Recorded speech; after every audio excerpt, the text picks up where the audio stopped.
Le mot pardon, on l'entend partout, tout le temps. Mais qu'est-ce que ça signifie pour vrai? Souvent, on s'en sert un peu pour clore une chicane, pour passer à autre chose. Sauf que quand on regarde les textes bibliques, on découvre une dimension qui est beaucoup, beaucoup plus profonde.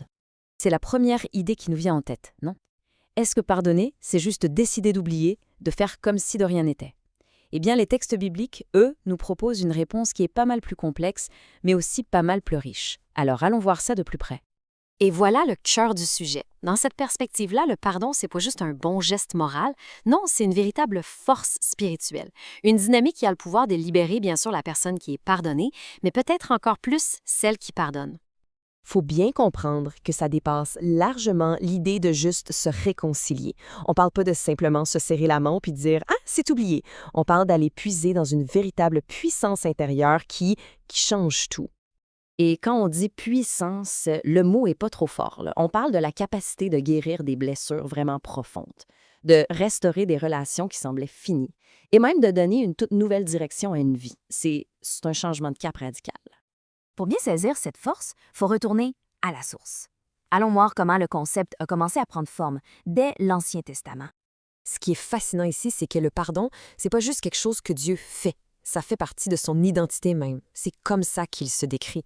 Le pardon est vraiment au cœur de sa nature. Et ça, c'est un point crucial.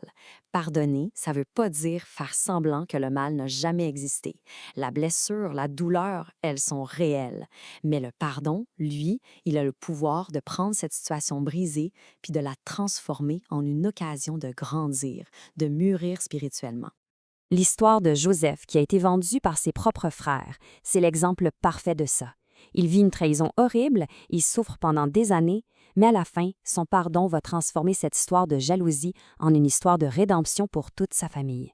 C'est la preuve que le mal, il n'a pas le dernier mot. OK, maintenant, on avance dans le temps. On arrive au Nouveau Testament, et là, Jésus va amener le concept du pardon à un tout autre niveau. Ici, on voit vraiment une évolution majeure. Dans l'Ancien Testament, le pardon, c'est surtout un attribut de Dieu. Avec Jésus, ça devient un mode de vie, une attitude essentielle qu'on doit adopter pour refléter la nature du royaume de Dieu. Pensez à la prière du Notre Père. Jésus met le pardon en plein centre de notre relation avec Dieu. Il crée un lien direct, presque mécanique, entre notre capacité à pardonner aux autres et notre capacité à recevoir nous-mêmes le pardon. C'est un peu la métaphore du miroir. Si on refuse de pardonner, on crée comme un blocage en dedans de nous. On empêche la grâce, la guérison de Dieu de circuler librement dans notre propre cœur. C'est une idée d'une puissance incroyable. Et tout cet enseignement-là, ça nous mène à un seul acte, un moment qui va devenir le symbole ultime du pardon. Essayons d'imaginer la scène.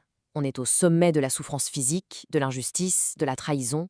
C'est dans ce contexte absolument extrême que le pardon va se manifester dans sa forme la plus pure, la plus radicale.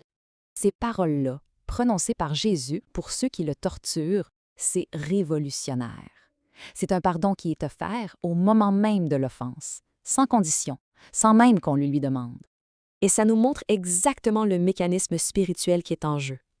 Cet acte vient briser le cycle sans fin de la vengeance, de la haine. Il y répond au mal, non pas avec plus de mal, mais avec un amour total. La croix devient le symbole de cette puissance qui transforme tout. OK, mais alors pourquoi est-ce que cet acte de pardonner a une telle force de guérison? D'où est-ce que ça vient, ce pouvoir-là? C'est vraiment ça la question fondamentale. Qu'est-ce qui se passe au niveau spirituel quand on pardonne qui peut nous libérer et nous guérir à ce point-là? Dans la vision biblique, le péché, ou le mal, si on veut, ça crée une séparation, une fracture entre les gens et aussi entre l'humanité et Dieu. Le pardon, dans cette optique-là, il agit comme un pont. Il vient refaire la connexion, réparer ce qui a été cassé. Et les effets de ça sont très concrets. En pardonnant, on enlève au mal son pouvoir de nous contrôler. On refuse de laisser une blessure du passé définir qui on est aujourd'hui. C'est une vraie libération intérieure qui, en plus, nous rapproche de cette dimension divine. On en arrive donc à voir que le pardon, ce n'est pas une destination, une ligne d'arrivée qu'on franchit une bonne fois pour toutes. C'est un chemin. C'est vraiment ça le plus important à retenir. Le pardon biblique, c'est un parcours. C'est une pratique spirituelle de tous les jours qui nous transforme de l'intérieur. Ça guérit nos blessures, ça restaure nos relations et ça nous aligne sur quelque chose de plus grand. Alors, au-delà de la théorie, la question finale devient très personnelle. En voyant toute cette force de guérison et de libération, on peut se demander quelle place est-ce que ce chemin de transformation pourrait bien occuper dans une vie?